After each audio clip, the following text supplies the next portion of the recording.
So, dear students, in the previous video we were doing the nature of work and we have discussed positive work, negative work. Now discuss about the zero work. We have the two force mg and reaction. Mg weight of the football and reaction given by surface on football. तो dear student, अगर आप देखेंगे mg and reaction both are perpendicular to the displacement. तो इस case में जो work होगा वो क्या हो जाएगा? जीरो. तो वर्क जीरो कब कहलाता है? When force is perpendicular to displacement. देखिए work is equal to F D cos theta. तो यहां थीटा कितना हो जाएगा हमारा? 90. तो एफ डी कॉस 90. कॉस 90 क्या होता है? जीरो. एफ डी जीरो, यानी वर्क क्या हो जाएगा? जीरो. तो अगर कोई हमसे पूछे what is the work done bye MG on football? Zero. What is the work done by reaction on football? Zero, क्योंकि ये दोनों फोर्स क्या है? परपेंडिकुलर. तो आप ये कह सकते हैं एग्जाम्पल के तौर पे work done by mg and reaction on football is zero. तो एक सिंपल से एग्जाम्पल को ही हमने लिया और उसी एग्जाम्पल में हमने बता दिया कि कब वर्क पॉजिटिव होगा, निगेटिव होगा और जीरो होगा. तो अगर यहाँ हम देखें किक डिस्प्ले फुटबॉल कैसे जा रही है? इस तरफ. ये है फुटबॉल का मोशन. तो किक यानी जो हमारी किक है वो भी एक फोर्स है और वो डिस्प्लेसमेंट के क्या है? अलोंग है. ठीक है. तो इनके लिए थीटा कितना है? 0 डिग्री. तो किक का जो वर्क होगा फुटबॉल पर वो पॉजिटिव होगा. फ्रिक्शन डिस्प्लेसमेंट के अपोजिट है. इसके लिए थीटा कितना है? 180. तो फ्रिक्शन का जो वर्क होगा फुटबॉल पर वो निगेटिव वर्क होगा. लेकिन mg और रिएक्शन क्या है? परपेंडिकुलर. तो mg और रिएक्शन का जो वर्क होगा फुटबॉल पर वो क्या होगा? जीरो. तो किसी भी बॉडी पर प्यारे बच्चों we have more than two force act on a body. किसी भी बॉडी पर एक से ज्यादा फोर्सेस वर्क करती हैं एक ही समय में. ओके. तो हर फोर्स अपना अपना वर्क करती है. तो किसी फोर्स का वर्क पॉजिटिव होगा, किसी का निगेटिव होगा और किसी का जीरो होगा. That depend upon the condition कि फोर्स जो है वो बॉडी के डिस्प्लेसमेंट से कितना एंगल बनाती है. तो I think that you have got the clear the concept of positive, negative and zero work. Now let do some good numerical so जिससे आपको अच्छी तरह से कांसेप्ट क्लियर हो जाए वर्क का.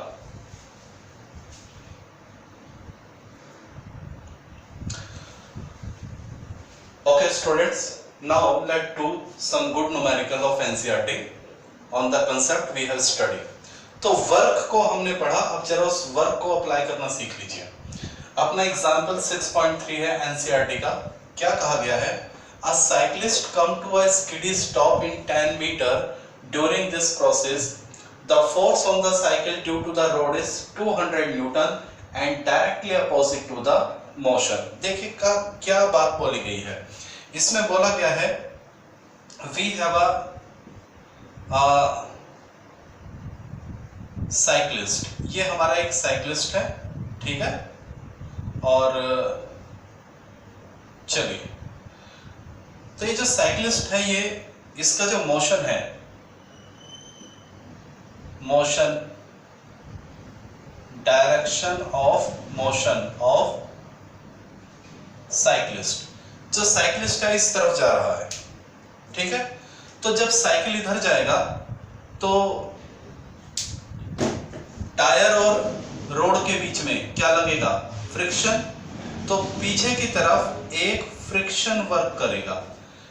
सरफेस और टायर के बीच में क्या लगेगा? फ्रिक्शन. ओके. तो ये होगी उसकी डायरेक्शन. तो साइकिल आगे की तरफ फोर्स लगा रही है और सड़क पीछे की ओर फोर्स लगा रही है. और सड़क का जो रोड का जो फोर्स है वो क्या है? फ्रिक्शन. ठीक है. और ये हमें गिवन है F की वैल्यू हमें गिवन है, F is equal to 200 newton. कि जो रोड है, रोड का फोर्स देखिए, force of road is equal to friction.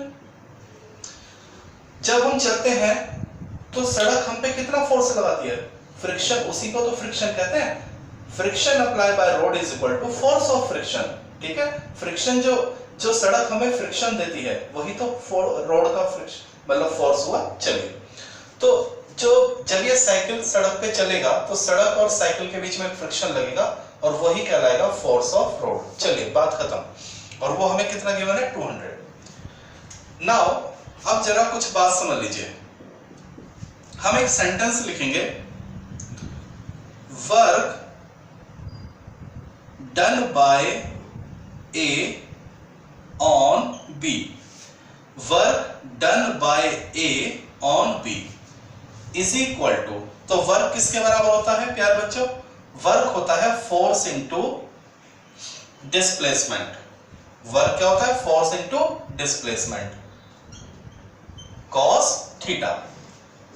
Force, displacement, cos theta. लेकिन अब एक थोड़ी सी काम की बात और जरा सीखिए। वर्क डन बाय ए, किसने वर्क किया? ए ने वर्क किया, तो जो वर्क करता है फोर्स भी उसी का लेंगे ऑन बी, और वर्क हुआ किस पे? बी पर, तो जिस पे वर्क होता है उसका डिस्प्लेसमेंट लेते हैं। ये थोड़ा सा कंसेप्ट आप क्लियर कर लीजिए। वर्क निकालने के लिए हमें फोर्स की जरूरत है और डिस्प्लेसमेंट की जरूरत है, लेकिन फोर्स किसका लेंगे? जो वर्क करता है, और डिस्प्लेसमेंट किसका लेंगे? जिस पर वर्क हुआ। बस इस बात को आप समझ लीजिए। थीटा वो तो एफ और डी के बीच का एंगल है। चलिए, तो ना अब ये आपसे बड़ा इजीली हो जाएगा। ए पार्ट सॉल्व करते हैं। हमसे क्या पूछा गया है? Work does the road do on cycle, यानी हमसे पूछा गया है work done by rod on cycle, यही पूछा गया है। ए पार्ट को अगर आप देखेंगे तो हमसे यही पूछा गया है कि जो रोड है वो साइकिल पर कितना वर्क करती है। Work done by rod on a, तो यहां रोड कौन है? ये। साइकिल कौन है? ये। तो इसका क्या फॉर्मूला बनेगा? F D cos theta. तो यहां फोर्स किसका लेंगे? आपने सीखा है फोर्स किसका काउंट होता है? जो वर्क करता है। तो यहां पे वर्क कौन कर रहा है? रोड। तो फोर्स किसका लेंगे? रोड का। वर्क हुआ किस पे? साइकिल पे, तो डिस्प्लेसमेंट किसका लेंगे? साइकिल का। बस यही बात आपको समझनी है। चलिए, तो यहां तक ये बात आपको समझ में आ गई? ठीक। तो फोर्स कितना है हमारा? Force by road, force of road, friction, और फ्रिक्शन कितना है हमारा? 200। ओके। डिस्प्लेसमेंट किसका? साइकिल का। तो साइकिल कितना चलती है? 10 मीटर। कॉस, अब जरा ध्यान देना, दोनों के बीच में एंगल कितना होगा बताइए? What is the angle between them? 180। तो दिस विल बिकम 200, 2000, cos 180 की वैल्यू -1, यानी माइनस का 2000 न्यूटन। तो जो रोड है वो साइकिल पे कितना वर्क करेगी? माइनस का 2000 न्यूटन। निगेटिव वर्क है। व्हाई? बिकॉज फोर्स इधर है और डिस्प्लेसमेंट किधर है? इधर। This is the direction of displacement, क्योंकि जिधर मोशन होता है डिस्प्लेसमेंट की डायरेक्शन भी क्या होती है? उधर ही होती है।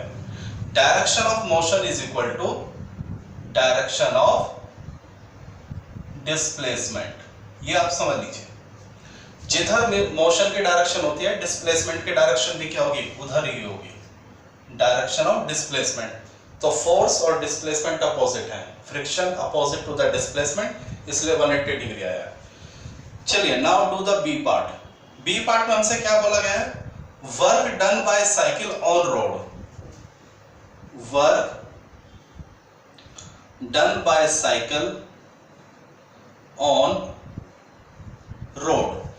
तो बनाइए इसका formula, F D cos theta. तो बताइए फोर्स किसका लेंगे?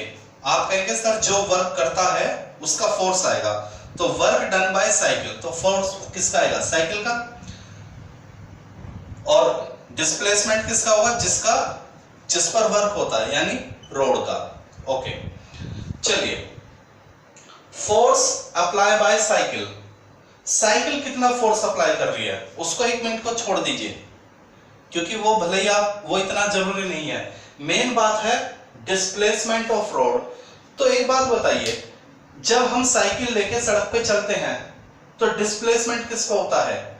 वो बात अलग है, हम फोर्स लगाते हैं। सिंपल से समझिए, वॉकिंग का प्रोसेस लेते हैं। जब हम सड़क पे चलते हैं तो हम सड़क पे फोर्स लगाते हैं अपने पैरों से, और सड़क भी हम पे फोर्स लगाती है। लेकिन ठीक है, दोनों ने एक दूसरे पे फोर्स लगाया। चलते वक्त हम सड़क पे फोर्स लगाते हैं पीछे की तरफ, और सड़क हम पे फोर्स लगाती है आगे की तरफ। तो फोर्स तो दोनों लगाते हैं, हम सड़क पे, सड़क हम पे। लेकिन डिस्प्लेसमेंट केवल हम पे ही होता है। हम ही अपनी पोजीशन को क्या करते हैं? चेंज। सड़क तो वहीं रहती है। ऐसे थोड़े ना होता है कि हम चलते जा रहे हैं और सड़क भी पीछे खिसकते जा रही है, नहीं। तो डिस्प्लेसमेंट केवल मूविंग बॉडी पे होता है, रोड का कोई डिस्प्लेसमेंट नहीं होता। तो प्यारे बच्चों, ये ध्यान देना है, डिस्प्लेसमेंट ऑफ रोड क्या होगा? 0। सड़क मूव नहीं करती है। तो यहां फोर्स अप्लाई बाय साइकिल और थीटा, ठीक है, वैसे तो थीटा कितना होगा? 0, क्योंकि समझ रहे हो। लेकिन मेन बात यही है कि जो रोड का डिस्प्लेसमेंट है वो क्या हुआ? 0। तो पूरी चीज क्या आ जाएगी? 0। तो work done by cycle on road is 0। तो मेरे ख्याल से ये कंसेप्ट आपको समझ में आ गया होगा। जब भी किसी बॉडी का वर्क निकालना है दूसरी बॉडी पर, तो इस कंसेप्ट को आप समझ लीजिए, किसका फोर्स लेना है और किसका डिस्प्लेसमेंट। तो मेरे ख्याल से now you have got the, ये न्यूमेरिकल आपको समझ में आ चुका है।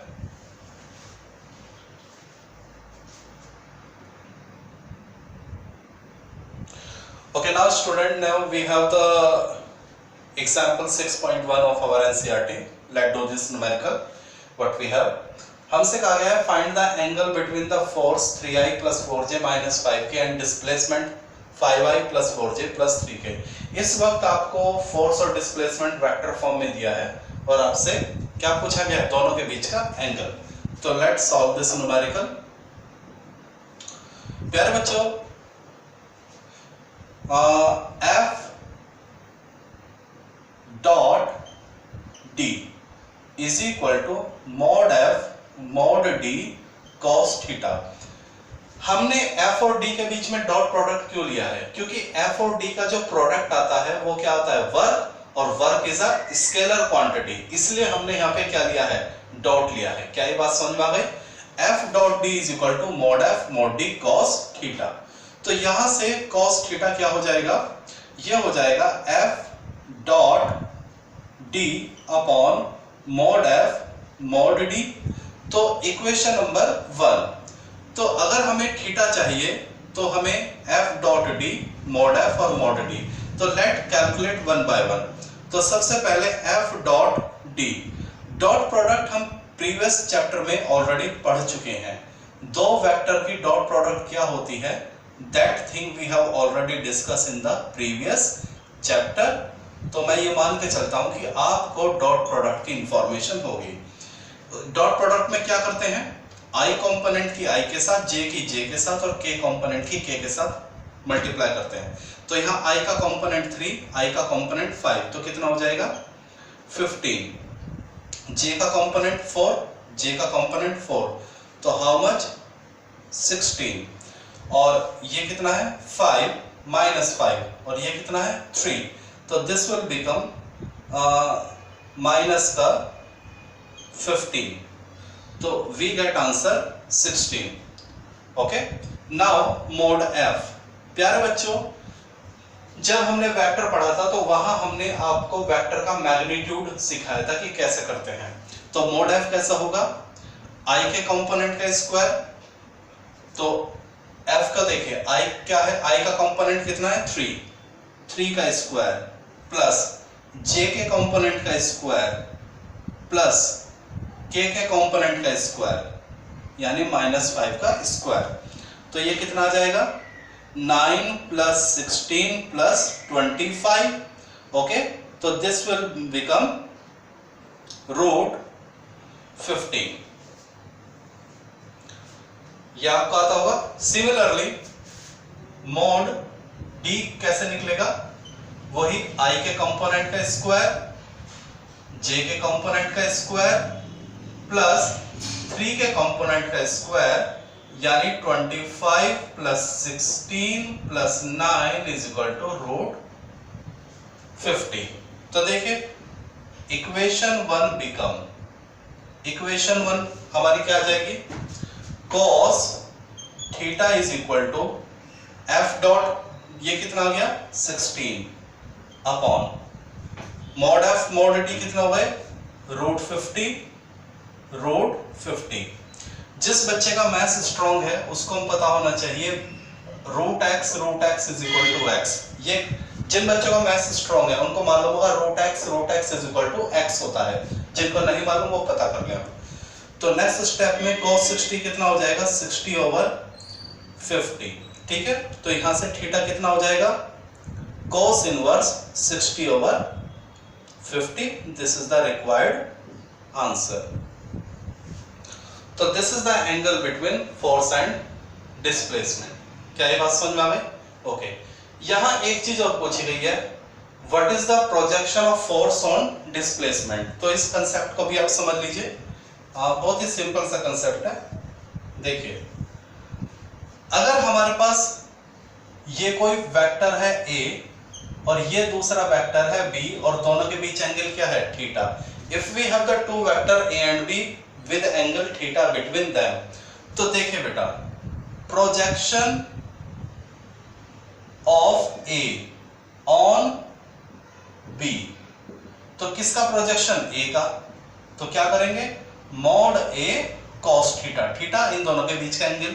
और आपसे अगर पूछ लिया जाए projection of b on a, तो बताइए क्या हो जाएगा। जो समझदार बच्चा है वो कहेगा sir mod b cos theta. तो क्लियर हो गया, जिसका भी प्रोजेक्शन निकालना है उसका मैग्नीट्यूड लीजिए और फिर cos थीटा, और थीटा क्या होगा दोनों के बीच का एंगल।